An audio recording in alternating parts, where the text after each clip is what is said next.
systematically, United States airmen are playing their part in wiping the face of northern France clear of the Luftwaffe. These pictures were taken on a typical raid over German aerodromes by Marauder aircraft of the United States Air Force. In Battle of Britain days, Nazi airfields in plenty lay within a mile or two of the French coast. They've been pushed back.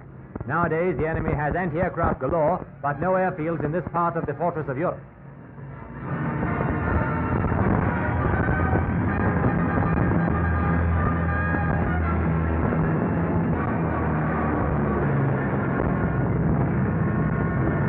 First airfield on the program was well on the way to Paris at Beauvais.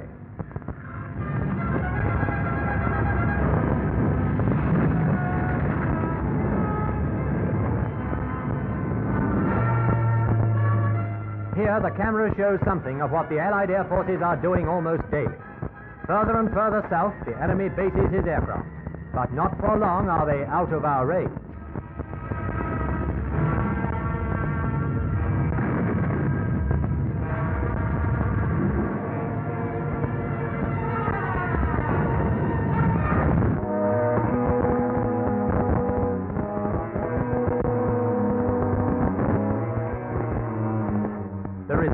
Time bomb explosion in the new post office building in Naples. The cameraman happened to be within a few yards of the building at the time, and he promptly reacted by shooting these scenes of the immediate aftermath. The Germans planted time bombs in many places in Naples and elsewhere before they left. And as at the post office, they've caused a number of deaths and many casualties.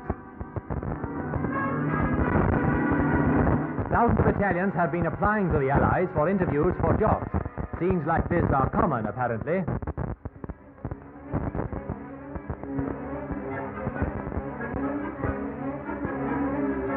Meanwhile, all over southern Italy, the Allies are taking over abandoned enemy airfields and putting them into working order for advanced aerial action against the Germans.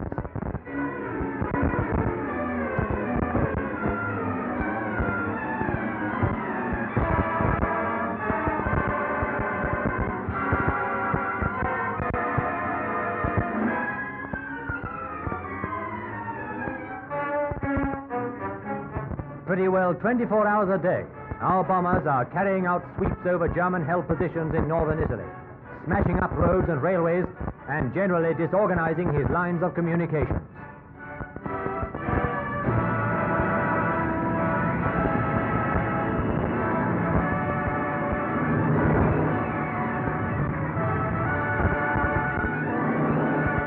A major obstacle in the advance to Rome was the Volturno River.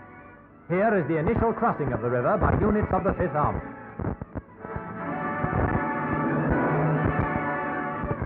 The Volturno was a heavily defended German defense line, and the enemy put up a stiff fight before the British and Americans finally forced it.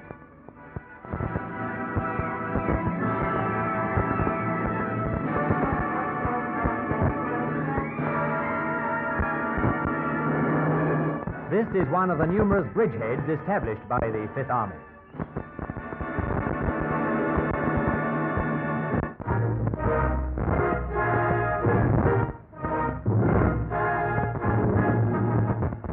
The King honored the 4th Indian Division when he inspected in the inner quadrangle of Buckingham Palace the contingent which is now visiting Britain.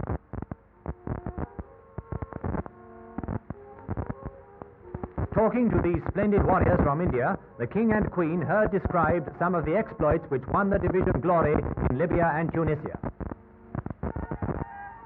This Gurkha officer, who had the ribbon of the Victoria Cross pinned on his tunic by the King during His Majesty's visit to North Africa, now received the actual cross.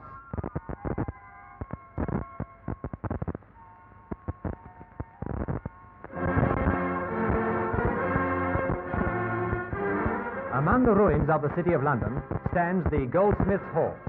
There has been almost a pilgrimage to that famous building to see the sword which the King is presenting to Stalingrad. A two-handed sword with a superb blade inscribed in Russian and English.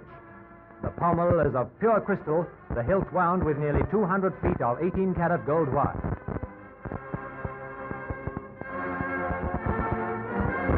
The new Russian ambassador, Mr. Fyodor Gusev, was greatly impressed with the beauty of the sword, as were all who saw it.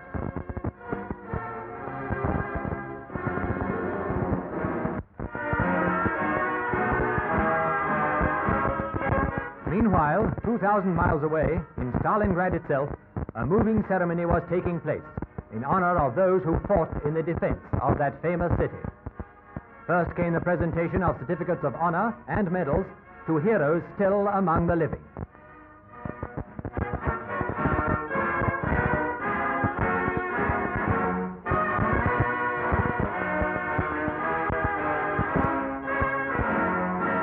Then, homage was paid to those who laid down their lives in that epic battle.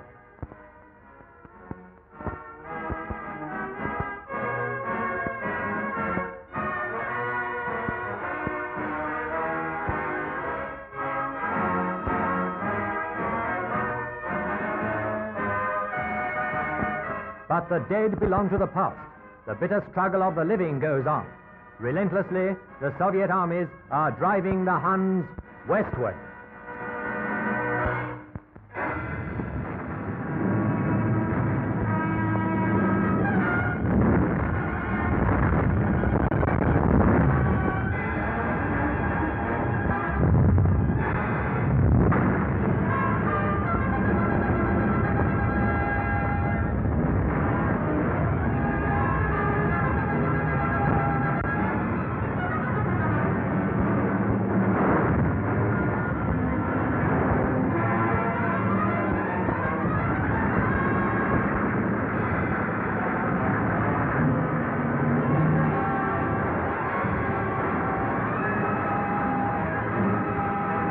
Already, Hitler has lost 2/3 of the devastated Russian territory over which his panzers swept during the first year of the war in Russia.